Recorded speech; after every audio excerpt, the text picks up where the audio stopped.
ఇప్పుడు ఈ డబ్బులు లేకపోతే నీకు రింగు కావాలంటే రింగు ఒకవేళ నిజంగా నువ్వు ఇచ్చుంటే అడిగి తీసుకోవచ్చు, దాంట్లో పెద్ద ఎంత లేదు, దాని మీద కేసు కూడా పెట్టుకో కావాలంటే. అది కాదు పాయింట్ ఇక్కడ. ఆయన ఈ రోడ్లో నగ్నంగా నిలబెట్టావు, ఆయన ఏ తప్పు చేయలేదు, ఆయన నిన్ను ప్రేమించడమే ఆయన చేసిన పాపం. ఆ పాపానికి నువ్వు ఇంత చేసావు, ఆయన నిజంగానే తప్పులేదు.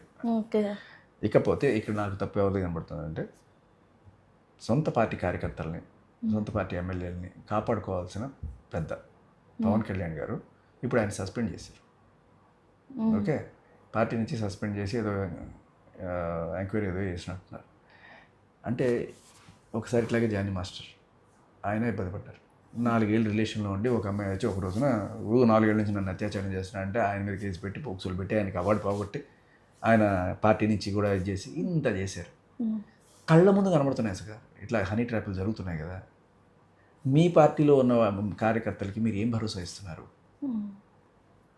రేపు 4 మీకోసం పనిచేస్తున్నారు కదా, మీకోసం ఇంత పనిచేస్తూ ఇంత ప్రాణాలు పెట్టి పనిచేసే కార్యకర్తలు, ఎమ్మెల్యేలు వీళ్ళందరూ కూడా వాళ్ళకు ఒక కష్టం వచ్చినప్పుడు మీరు అండగా నిలబడకపోగా మహిళా సమాజం దృష్టిలో నేను పెద్ద హీరో అయిపోతాను లేకపోతే ఇంకోటో అనే కోణంలో అక్కడ మహిళ ఉంది కదా, ఆవిడ ఏమైనా సరే ఆ మహిళకి నేను న్యాయం చేశానంటే నన్ను అందరూ మెచ్చేసుకుంటారని ఆయన అనుకుంటున్నారా? అందుకే నేను సస్పెండ్ చేశారా? అది కాదు కదా. ఇప్పుడు మహిళ అయితే మర్డర్ చేసినా నెత్తిని పెట్టుకుంటారు. ఎంక్వైరీలో ఇది తప్పు కాదు అని తెలిస్తే పార్టీలోకి వచ్చే ఛాన్స్ ఉందా? ఈవిడ మీద ఎందుకు ఎంక్వైరీ లేదు? అది ఓకే సార్, ఇప్పుడు ఎంక్వైరీ చేశారు, ఇది తప్పు ఏం కాదు, చేస్తారు ఎంక్వైరీ?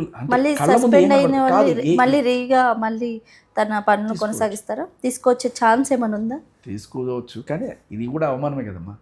సస్పెండ్ చేయడం అనేది ఎవరి వాళ్ళని లేకపోతే మహిళా సమాజాన్ని తృప్తిపరచాలనే ఒక అద్భుతమైన కోణంలో అది ఒక రాజకీయ కారణం చెప్పి చేసినా కూడా ఎవరు పట్టించుకుంటారు సార్? అమ్మాయి ఇట్లాంటిదని తెలిసిన తర్వాత మొదట ఒక భర్త మీద 498 పెట్టి విడాకులు లేకుండా ఇంకొకరిని పెళ్లి చేసుకొని ఆయన ఉండగానే ఇతనితో ఉంటూ ఇన్ని చేస్తుందంటే మళ్ళీ ప్రతిదానికి విక్టిమ్ కార్డు ఉంటుంది.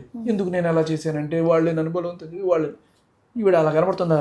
జర్నలిస్ట్ని పట్టుకొని కొడుతుంది, బూతులు తిడుతుంది, ఆవిడని ఇది చేశారంటే నమ్మసక్యంగా ఉందా? అవన్నీ నీ చాలా క్లియర్ కట్గా మీరు ప్రపంచానికి ఉన్నత విలువలు చాటడం లేకపోతే మీ వకీల్ సబ్బు ఆదర్శం అది అమాయకులైన ఆడపిల్లలకైతే ఓకే, కానీ ఇలాంటి హనీ ట్రాప్ చేసే వాళ్ళకో లేకపోతే ఇటువంటి వాళ్ళకి కూడా మీరు దీన్ని ఎక్స్టెండ్ చేస్తాను, ఆడవాళ్ళు ఏం చేసినా సరే మేము నెత్తిన పెట్టుకుంటామంటే సమాజం హర్షించదు. అండ్ మీరు కూర్చున్న కొమ్మను మీరు నరుక్కోకండి.